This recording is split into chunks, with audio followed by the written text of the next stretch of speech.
постои ризик дека сумата што ја пријавил е точна. Значи, дали е толку или е помалку или е повеќе, дали воопшто има кеш, че тоа е дискутабилно прашање. Сега, ние можеме да го повикаме, тој да дојде, меѓутоа, се е тоа ризик, он може да поземи пари па да ги донесе да рече, еве, тие ми се парите. Значи, нема тука, како да кажем, нека основа голема за верување. Значи, се тоа оставено на совеста на функционерите кои како ќе каже.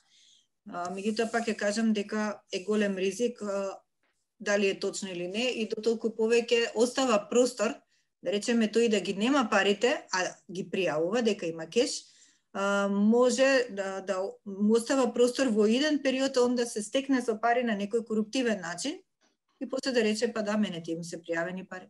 Значи, јас колку што знам, до сега не сме имале таков случај, со кеш не сме разгледувале, обично имотната состојба се разгледува врз основа на годишен план за анализирање на имотна состојба. Као што знаете, за оваа година што помина, на дневен ред беа судиите. И тука гледавме, односно председателите на судовите, судски совет не ни даде доволно информации за да можеме да направиме избор на примерок, па како принципилно рековме да одат сите председатели на судови и да одат специјалните јавни обвинители, мислам дека беа. Некаде околу 40-50 случаи. Сега таму што ние можеме да направиме? Според нашиот закон ние можеме да потврдиме дали податоците што ги пријавиле се точни. Значи, првин да ја потврдиме вистинитоста на податоците што се пријави. И тоа го правиме со собирање на податоци, информации од надлежни институции, анализа на тие податоци, споредба со тоа што е пријавено и на тој начин ќе утврдиме дали е сето тоа точно, односно дали соодветствува со она што е пријавено во катастар, во МВР, во УЈП и така натаму.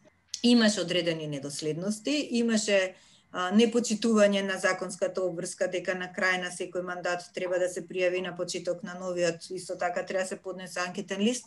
Тоа не беше испочитувано и исто така имаше некдека непријавен имот, дали заборавил, дали нешто преку наследство е добиено и така натаму. Значи имаше некои такви дискрепанци што ги забележавме, меѓутоа од нив произлегоа 3 случаи каде што се утврди дека имаме несразмерно зголемување на имотот во однос на приходите.